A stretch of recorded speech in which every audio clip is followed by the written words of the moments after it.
O essencial para todos é ter alto nível. Hoje de manhã, descobri que aparentemente há uma opinião sobre a tomada da Crimeia. Não só as fronteiras de 1991, que na verdade incluem a Crimeia, mas também a marcha para a Crimeia. A Crimeia, só que não por sal, mas pela própria Crimeia. E quem fala sobre isso, aliás, não é Zelensky, nem Ermak, nem nenhum desses líderes poderosos, mas sim o ex-general aposentado dos Estados Unidos, Rhodes. Aliás, ele vem sendo usado como porta-voz em Kiev há bastante tempo, aparentemente expressando exatamente essas ideias. Antes de começarmos, vou mostrar para vocês como em Odessa já não tem mais medo. Ou melhor, isso não é Odessa, desculpe. Já é Jitomir. Me enganei, é Jitomir. Antes tinha um vídeo de Odessa. Então não importa onde, o principal é que a tendência geral na Ucrânia é a resistência contra os caçadores de pessoas, aos quais agora se juntaram não só os centros de recrutamento, que na verdade são eles mesmos, mas também a polícia. Aqui, a polícia com uma pistola tenta empurrar um cara para dentro da sua própria van, mas o cara, sem hesitar nem um pouco, resiste e ainda provoca esse policial, que de Rambo, bom, não tem nada. No final, o policial entra na van e vai embora junto com a pistola. E o cara também, na verdade, vai embora com sua liberdade. Só que não de carro, mas a pé. Ele vai embora, para longe, para o nevoeiro, em busca da própria felicidade. Provavelmente porque ele não caiu nas mãos desses caçadores de gente. Acho isso maravilhoso, pois o ser humano deve ser livre e não cair nas mãos de caçadores de gente. Você pode assistir a esse vídeo completo no meu canal, porque lá tem bastante palavrão e, na verdade, violência. Por isso, recomendo apontar a câmera do seu telefone ou tablet para este código QR que você vê na sua frente. Ou se você estiver assistindo deste dispositivo móvel. Se você estiver assistindo por este dispositivo, é só clicar no link na descrição aqui embaixo do vídeo que você vai direto para o canal do Telegram com esse vídeo. Então vamos lá, vamos ver o que esse Ben Rhodes quer da Ucrânia. Esse é o ex-comandante do exército dos Estados Unidos na Europa. Na verdade, uma posição bastante interessante. Ben Rhodes está aposentado. Tenho certeza de que o resultado da guerra será decidido pela Crimeia. Que reviravolta! Digamos que, na verdade, ultimamente já ouvimos tanta coisa que isso também não é nenhuma surpresa. Se dissessem que para a liberdade da Ucrânia ou para a felicidade de Zelensky é preciso conquistar Alpha Centauri ou conquistar alguma Beta Sagitário, eu também não ficaria surpreso, porque agora está acontecendo tanta coisa que você olha para tudo isso e pensa, caramba, como isso é possível? Mas é possível! E o general, que já não é mais general, continua insistindo na sua opinião. Então como se explica a opinião dele? Enquanto a Rússia mantiver a Crimeia, diz ele, a Ucrânia não conseguirá acessar o Mar de Azov, reconstruir Mariupol ou Berdyansk, e os russos poderão atrapalhar a navegação a partir de Odessa e Nikolaev. Assim, ele acredita que a questão da península deve ser encerrada. Quem vai encerrar? Talvez venham, cheguem, voem ou naveguem até aqui os filhos e netos do general Rhodes? Se fosse assim, então, bom, respeito para essa pessoa. Ele tem sua própria opinião e a defende, e algum resultado deveria haver. Como Ben Rhodes é americano, dificilmente alguém vai voar, navegar ou rastejar até a Ucrânia, não estou falando do círculo mais próximo dele, para libertar a Crimeia, que agora é da Rússia. Então por que falar isso diante das câmeras? Bem, provavelmente só para fazer efeito, para aparecer, como dizem, nas manchetes dos jornais ucranianos e receber talvez uma recompensa, ou talvez só para pensar em como você é bonito e como fala bonito. E aí você deu uma entrevista para alguém e pronto, no final todos os meios de comunicação do mundo vão atrás de você para conseguir mais uma entrevista sua ou, no mínimo, seu autógrafo. Depois, o que mais ele diz? Acontece que é preciso isolar a Crimeia. Kodzets diz que é preciso cortar a estrada para Dzhankoi e destruir a ponte, aparentemente, aquela ponte da Crimeia. Segundo, tornar a península imprópria para os russos. O fato de que lá não vivem apenas russos. Bem, na verdade, cidadãos russos agora parecem ser todos lá, mas nem todos lá são russos. Lá existem tártaros, parece que há ucranianos étnicos e também representantes de outras nações. Bem, e Ben Rhodes propõe atacar a Crimeia e torná-la inabitável para todos. Sim, bom, não se importam com essas pessoas. O principal é que a Crimeia será ucraniana, diz Rhodes. Ele diz que a Ucrânia agora é capaz de atingir cada metro quadrado da Crimeia. O que isso significa? Bem, bombardeios, ataques, naturalmente. O que mais isso poderia significar? Aliás, em 2000, em 2014 ou 2015, quando cortaram a água da Crimeia, eu fiquei, para ser sincero, chocado quando fecharam o canal. E olhando para tudo isso, eu fiquei extremamente... Ainda bem que eu já tinha ido embora de lá, e observando tudo isso do exterior, eu pensava, como é possível fazer uma coisa dessas? Isso é uma coisa... Bom, essas pessoas não têm culpa. Vamos deixar de lado quem queria ir para a Rússia e quem não queria. Eu tenho conhecidos que diziam que a maioria dos conhecidos deles da Crimeia, e eles mesmos, aliás, são crimeanos, queriam passar a fazer parte da Rússia. Eu não estou questionando isso. Acredito nas palavras dos meus conhecidos. Mas, só por exemplo, digamos que existe um certo grupo de pessoas. Sem que eles quisessem, ok, existe um grupo abstrato de pessoas. Foram separados do estado anterior, anexados a outro estado e disseram, vivam aqui. E então o estado anterior imediatamente começou a criar obstáculos para eles, cortar a luz, cortar a água, fazer outras ações interessantes por lá. E depois disso, esperar que eles voltem. Já naquela época, essa lógica me pareceu extremamente estranha, se naquela época tudo isso já parecia extremamente cruel. E na verdade foi assim mesmo. De certo modo, as pessoas eram culpadas. Tudo bem, lá os militares lutam contra militares, mas quando você corta a água de civis, sendo que na Crimeia já não havia muita água, depois disso as pessoas realmente tiveram enormes problemas. E acredite, quem mora na Crimeia pensava assim, não era só eu perguntava para meus conhecidos naquela época. Todos diziam que isso era uma barbaridade. E na verdade, é mesmo uma barbaridade. Resumindo, Rhodes é a favor dessas medidas. Ou seja, cortar tudo e depois, aparentemente, sentar e esperar de braços cruzados que todos os moradores da Crimeia corram para a Ucrânia e digam, por favor, nos levem de volta, queremos voltar. Depois o que mais? Rhodes fala sobre ataques à infraestrutura de petróleo e gás da Rússia. Pelo que entendi, nas próprias refinarias de petróleo da Crimeia, será preciso atacar repetidamente, caso contrário, elas serão consertadas e voltarão a funcionar. Depois ele diz que isso não é suficiente com os próprios recursos, e que o Ocidente também deve investir na indústria de defesa ucraniana. Ele chama duas coisas de criticamente importantes: armas de alta precisão, de longo alcance, e sistemas de defesa antiaérea e antimísseis. Ah, enfim, aqui está uma opinião extremamente interessante de um ex-general americano, que eu não sei se ex-general ainda é considerado general ou não, mas aqui vai sem comentários. Escrevam nos comentários, aliás. Eu é que não tenho, talvez vocês tenham, e podem compartilhar sua própria opinião sobre isso. Depois tem mais, tudo bem. A Crimeia, a anexação da Crimeia, aquele mito e as fronteiras de 1991. Só quem pode se jogar nisso são a Malian, Teostolobic e outros dessa turma de barbearia. E, naturalmente, conquistar uma vitória atrás da outra. Especialmente quando você luta em algum restaurante ou equipe, aí sim vai ser vitória. Você vai conquistar tantas vitórias lá. Quantos pratos de borscht você comer? Provavelmente com creme de leite, com bacon... Ainda tem torradinha passada no alho. Cara, é simplesmente incrível. Sobre as pessoas comuns, exceto as do restaurante ou equipe, pode haver um colapso. Ah, no verão, é tudo sobre água e esgoto. Por quê?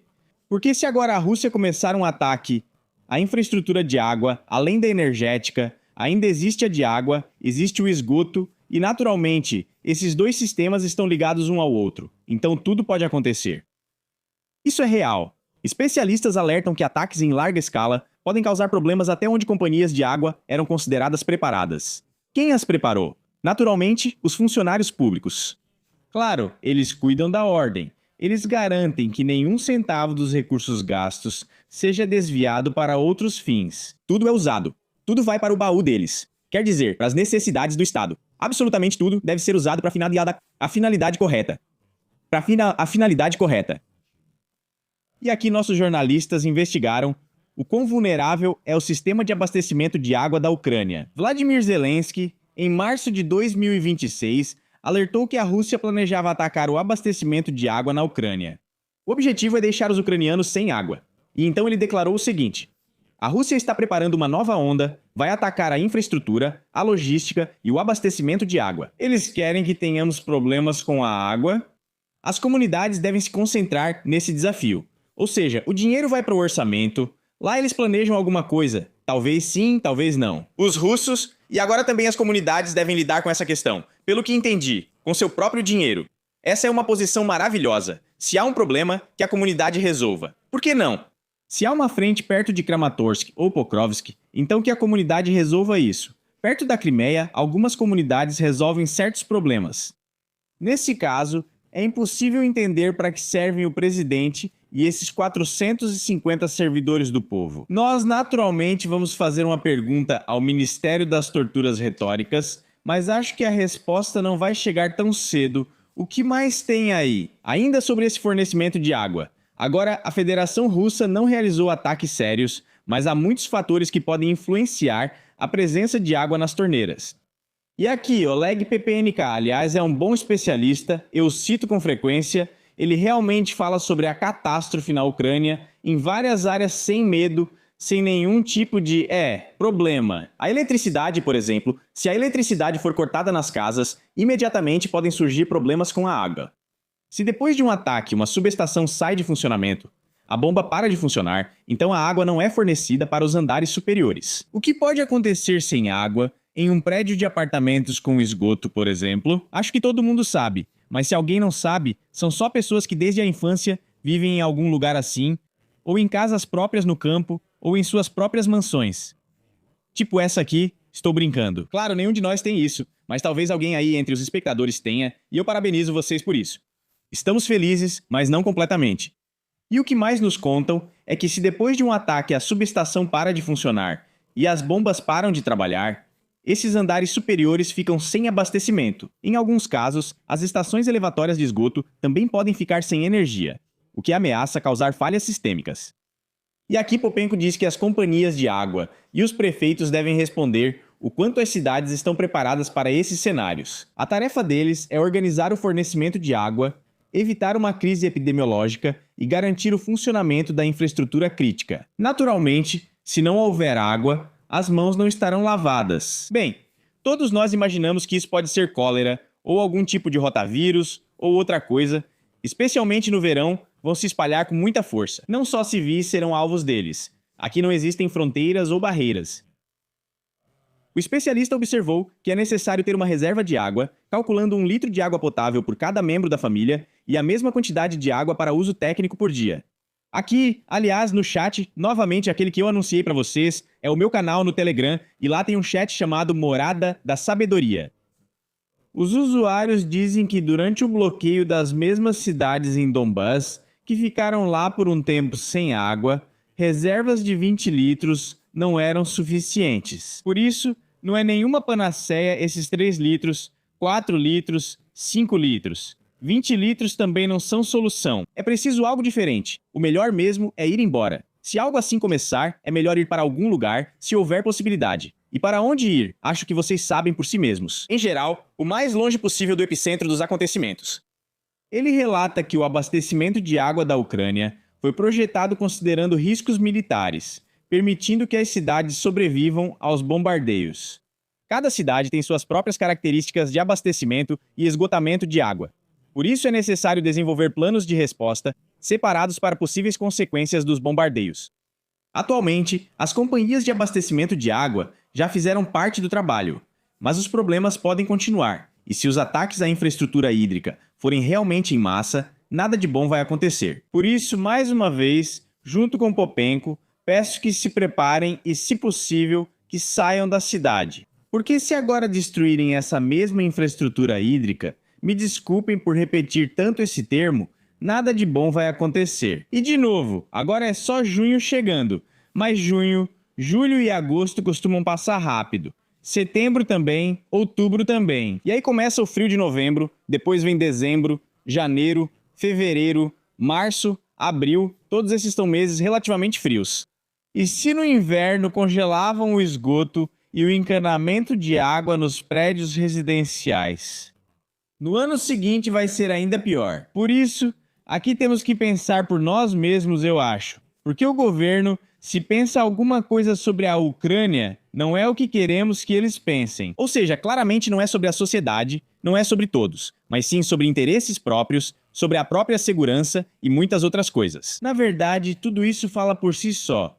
Hoje, aliás, assisti a uma gravação de um cara, um rapaz jovem que trabalha como taxista. Uma cliente, funcionária de alto escalão do gabinete presidencial, entrou no carro dele e começou a reclamar, dizendo que as festas e outras coisas não estavam certas. E eu ainda vou chamar meu marido, e você é só um verme rastejando aos meus pés, a presunção dela é simplesmente incrível. Dessa mulher. Eu não sei quem coloca essas pessoas lá. E pra quê? Quer dizer, pra quê? Eu sei. Quem faz isso? Bom, aí já surgem algumas perguntas. Aliás, tem uma cena extremamente interessante nesse vídeo. O que temos aqui? Olha lá a cena. Aqui. Tikhanovskaya, que na verdade não é ninguém, basicamente, como dizem, eu nem sei, ela é esposa de Tikhanovsky, que supostamente é um líder opositor ao presidente. Não sei se ele é um presidente sombra ou se ela é uma presidente sombra. Enfim, aqui tem uma montanha de presidente sombra. E em Kiev estão sendo abertos esses órgãos da Bielorrússia, que são liderados pela Tikhanovskaya. Bom, ou seja, eu não entendo o que e por que está acontecendo. Eles, junto com uma certa mulherzinha da Ucrânia, cortam a fita.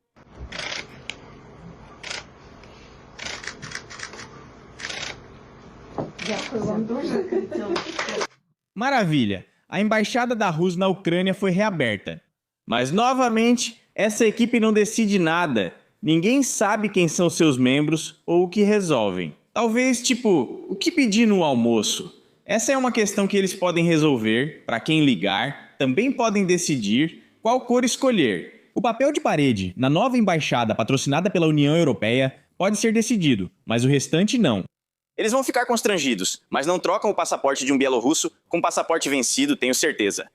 Eles poderão resolver questões políticas ou internas da Bielorrússia ou apenas exercer funções típicas de uma embaixada. Não, claro que não, 1000 vezes não. Porque isso é simplesmente uma ficção que, aliás, tem um prédio em Kiev. E aqui no chat eu também brinquei sobre o fato de que foi à toa eu ter seguido a carreira de TI.